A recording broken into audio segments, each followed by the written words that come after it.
Delhi red fort 10 नवंबर 2025 metro station पर एक बड़ा ब्लास्ट होता है। तब हम न्यूज में सुनते हैं कि इस ब्लास्ट का इन्वेस्टिगेशन किया जाएगा, फोरेंसिक टीम देखेगी और तब डिसाइड होगा कि ये एक्ट टेररिस्ट अटैक है या नहीं। यार ये बात मेरे भेजे में समझ नहीं आई कि अटैक जब हुआ है इतना बड़ा तो ये टेररिस्ट अटैक है या नहीं। इसके लिए क्या इन्वेस्टिगेशन करना है देखते ही समझ में आ रहा है। आपको भी समझ में आ रहा है ना।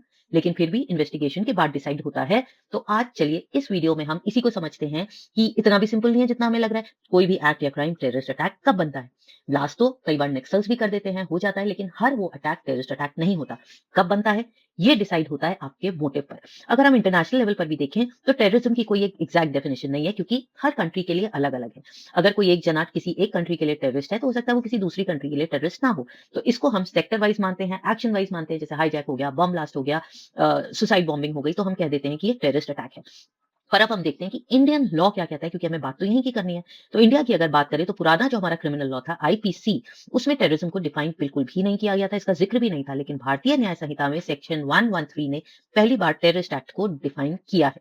उसकी पनिशमेंट भी बहुत स्ट्रिक्ट है, लेकिन फिर भी ये उतना स्ट्रिक्ट नहीं है जितना कि एक टेररिस्ट लॉ होना चाहिए। अगर इसकी डिटेल पढ़नी है तो आप मेरे डिटेल वीडियो पे जाइए, लीगोलॉजीज 1, वहां पर आपको विद एग्जांपल्स मिल जाएगा। अब देखिए क्लासिफिकेशन होती कैसे। अगर आपका मेथड बहुत ही घातक है, डेंजरस है, और उसका इंटेंट या मोटिव ये है कि आप पूरे देश में डर फैलाना चाहते हो, देश की सिक्योरिटी को थ्रेटन करना चाहते हो, सरकार से अपनी बात मनवाना चाहते हो, एक तरह से ब्लैकमेल कर रहे हो। अगर बेटा ये दोनों प्रूव हो गए कि आपका मेथड और इंटेंट दोनों टेररिस्ट हैं, तो ये एक्ट बन जाएगा टेररिस्ट अटैक, और ये जाएगा फिर यूएपीए, जो कि है इंडिया का स्पेशलिस्ट एंटी टेरर लॉ।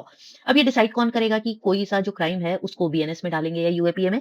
तो ये इन्वेस्टिगेशन का बाद रिकमेंड करता है सुप्रिटेंडेंट ऑफ पुलिस। और अगर ये केस यूएपीए में रजिस्टर हो गया ना, तो फिर अक्यूज की लाइफ बदल जाती है, क्योंकि यूएपीए के साथ फ्री में आता है NIA act, special courts, strict procedure, detailed entry, detailed investigation, इसमें भी कि आपकी फाइनेंसेस कहां से आए, आपको फंड किसने किया। और जैसे ही एनआईए और यूएपीए में केस आता है तो ये प्राइमा फेसी सही माना जाता है। अब आपको प्रूव करना पड़ेगा कि आप इसमें इन्वॉल्व थे या नहीं। इसके साथ मकोका और अदर स्टेट लेवल लॉज भी इसके साथ जुड़ जाते हैं। जैसे आपको याद है पहले टाडा था, तो उसी तरह से जुड़ जाते हैं। और अगर हम देखें इन दोनों के बीच डिफरेंस, तो वो मैंने आपको ऊपर टेबल में भी दिया गया है। तो रेड फोर्ट के केस में भी आप ये मान के चलो कि हमारे जो एक्यूज हैं वो बचेंगे नहीं। बीएनएस में पनिशमेंट तो जरूर सीरियस है, उसमें भी बड़ी पनिशमेंट है, लेकिन यूएपीए में तो टेररिस्ट का अटैक लग गया और ये नेशनल सिक्योरिटी कंसर्न माना जाता है, जिससे कोई बचाव नहीं है। तो यूएपीए जो है मैंडेटरी पनिशमेंट है, टेरर फाइनेंसिंग पर क्रैकडाउन है, नेशनल सिक्योरिटी इसको देखती है और इससे बचाव नहीं होता। तो अब आपको ये समझ में आ गया ना कि इंटेंट क्राइम है या टेरर कैसे डिसाइड होगा। पूरी तरह से आपके मोटिव, इंटेंट या आपकी मंशा पर, आपकी मंशा इसे डिसाइड करेगी। और अगर ये आपको क्लियर हुआ और मजा आया हो तो प्लीज लाइक, शेयर और कमेंट करो। क्यों? क्योंकि लीगल ज्ञान सबका हक है। Thank you.